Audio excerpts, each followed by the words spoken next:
Smoke rising over a strategic city in the fight against ISIS, the terror group taking over even more of an important border town despite U.S. airstrikes against them. Right now, the international hotspot, Kobani, Syria. Hello, everyone. I'm Michelle Franzen in New York. Today, President Obama is set to meet with the military commanders from 20 countries over how to combat the group that now calls itself the Islamic State. The focus of all the military efforts currently have been on the Syrian border town of Kobani, which ISIS is gaining control of despite airstrikes from the United States. The BBC's Gary O'Donoghue reports. The British weapon has some special features on it. They improve the accuracy and the range of the weapon. Britain has ruled out sending troops to fight Islamic State, but these soldiers from the Yorkshire Regiment, who asked us not to film their faces, are helping to train Kurdish troops known as the Peshmerga in Erbil, the capital of the Kurdish region in northern Iraq. And gents, it's as simple as that. Britain has supplied 40 heavy machine guns so far to the Kurdish forces, along with 500,000 rounds of ammunition. The government says it's open to the idea of supplying more. Foreign Secretary Philip Hammond has been holding talks with Iraqi and Kurdish leaders and told reporters that airstrikes alone would not defeat IS. You can't roll back the ISIL presence on the ground. You can't destroy the organisation with air power alone. That will take time, and it will take the local forces, boots on the ground, Iraqi, Kurdish, to do the job. Meanwhile, the battle for the northern Syrian town of Kobani shows no sign of abating, with Kurdish forces under siege on 3 sides by fighters from Islamic State.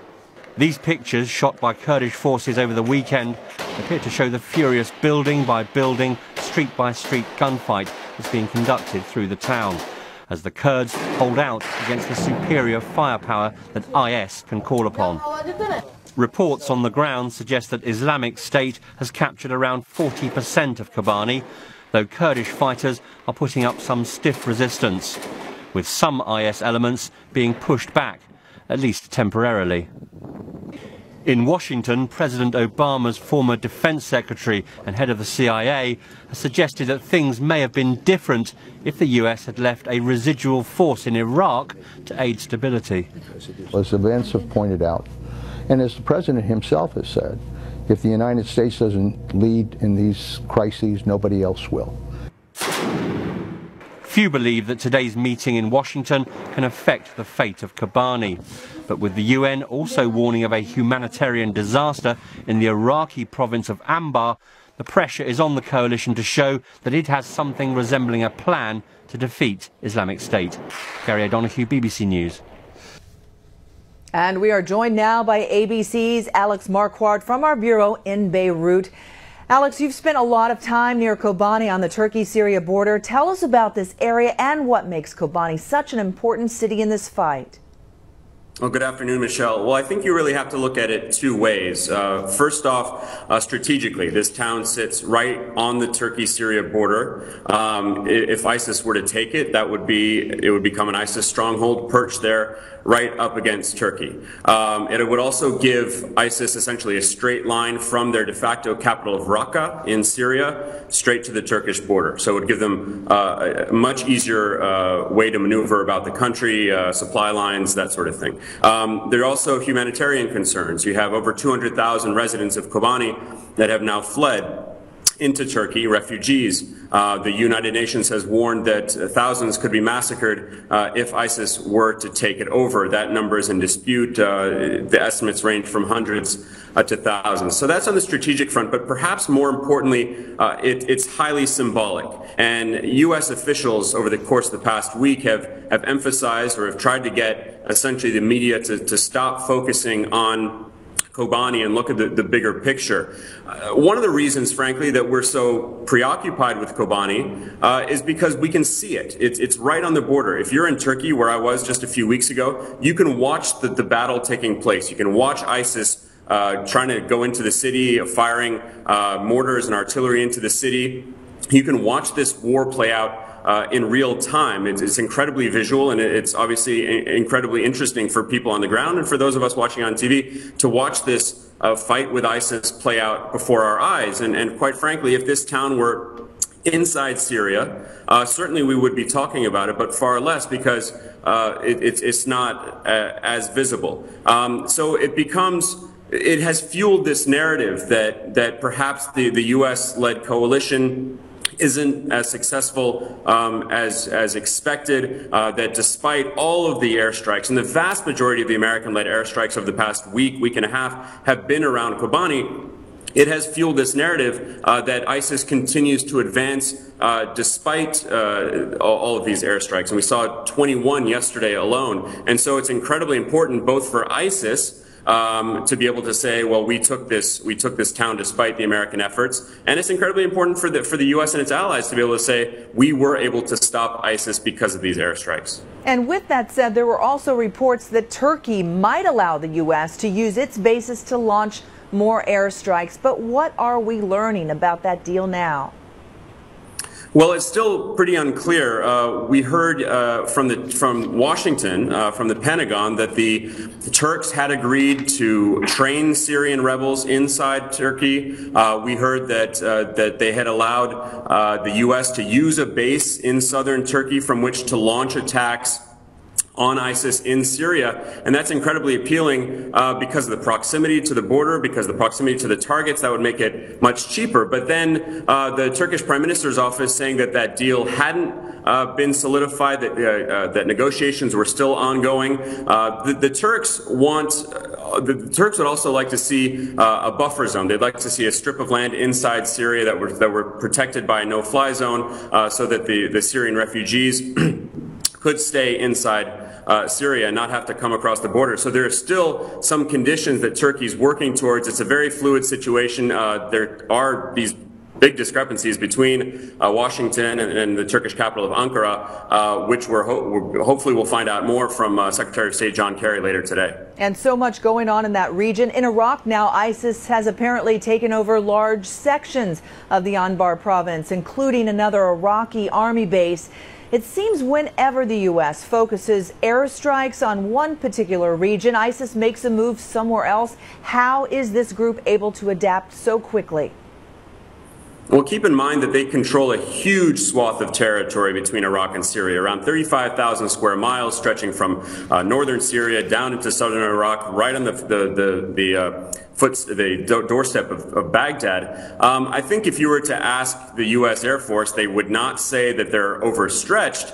But to some extent, this is a game of whack-a-mole. That you can hit them in one place and they'll keep pushing forwards in another. And this goes to what military strategists, military analysts, even the Pentagon has said in the past few days, that you cannot simply just rely on airstrikes. Airstrikes can be extremely effective in terms of taking out ISIS fighters, their weapons, their command and control centers. But short of having a ground force on the ground to go in and fill that vacuum, to secure that area, it's going to be very hard for the coalition, the anti-ISIS movement, if you will, to take over those areas. And so whether it's ground troops, U.S. ground troops, which the U.S. has ruled out, or trained Syrian rebels, better trained, which we don't have right now, or Kurdish fighters, or a better trained Iraqi army, the U.S. and its partners have said that short of having a real ground force on the ground, it's going to be very hard to keep ISIS at bay once those targets have been hit. Is that because the group is able to embed themselves into these villages and communities as well? Well, that's part of it. And General Martin Dempsey said as much to Martha Raddatz the other day.